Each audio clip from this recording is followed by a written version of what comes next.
Hi everyone. I want to start off with an apology for getting this up so late. I know it was due on Tuesday, and I was in Prescott this week up in northern Arizona with a group of pastors from all over the country just to get away for a retreat.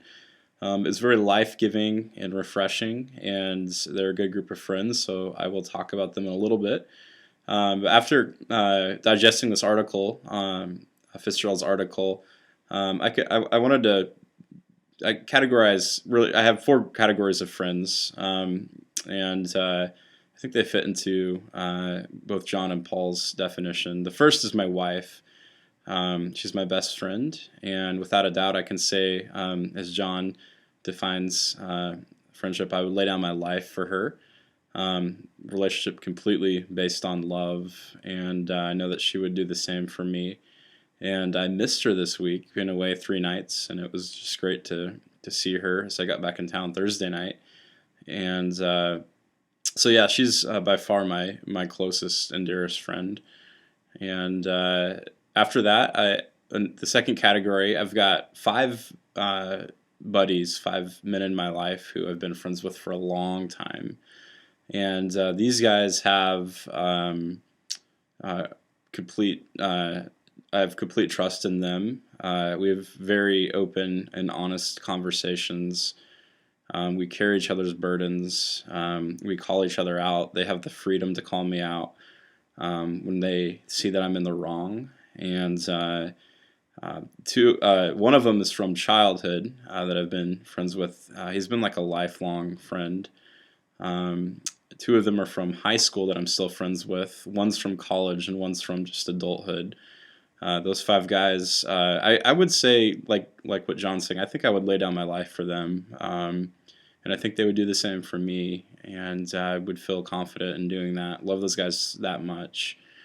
When I read through kind of Paul's definition, or many definitions of friendship, it really seemed to me that like those friendships are in the context of the church, and obviously Paul's writing to the church. But I think that third category for me would be the guys I hung out with this week up in Prescott. These are lifelong friends in ministry where I'm not as close to them. I don't see them weekly. I don't see them a few times a week like my category 2 friends. We'll get together maybe 2 or 3 times a year and just talk about what's going on ministry-wise, how we're doing, how our hearts are doing, a lot of strategy, and I would say these guys they're kind of more of and maybe like the koinonia, the partnership. These are almost, I don't know, maybe colleagues, but they're people. They're more than colleagues. Like they speak into my life, and I feel like I'm in ministry with them, even though there's a distance between us. Not quite as close as kind of my inner five, but lots of trust, lots of intimacy, and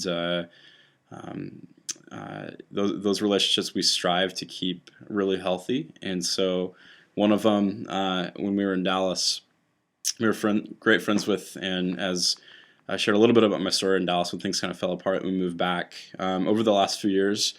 That relationship, it just seemed like that was kind of fragmented. So reconciling and putting together the things that needed to be healed with him, but he's still a great friend to me.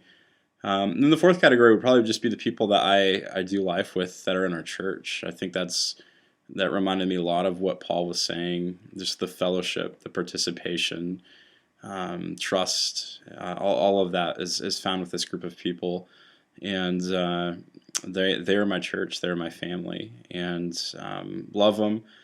Don't know them nearly as well as like my inner five, and obviously not as well as my wife. It doesn't change the fact that I love them, and I don't think that we can go nearly as deep with as many people, even as we look at the life of Jesus. You know, he has the inner three, he has the 12, and so like I would say that they're dear friends. They're people that I love to share life with. I don't know honestly if I could say I'd die for them. I would like to think that I would, but I think that's a pretty extreme thing to do. And although I'm in fellowship with them, yeah, it just seems like it's more of this kind of partnership and fellowship, which is all great. But they're not nearly as deep of friendships as my wife or my inner five. So um, yeah, that's kind of how I categorize my friends, and I don't tell them that. I don't tell them if they're in my top five or anything like that. And actually, I just kind of thinking about this assignment is kind of how I've categorized them. But so yeah, I've got my wife, who's my best friend. I've got my five buddies who are my accountability guys. Love them, would die for them. I've got a group of pastors that I'm in relationship with, and I'm in a partnership with them. There's the koinonia, and then also just the people in my church that are. We really stress that church is family, and so as we get to know each other and grow closer to Christ and closer together, those relationships just continue to form. So hope that's helpful. Thank you. Talk to you.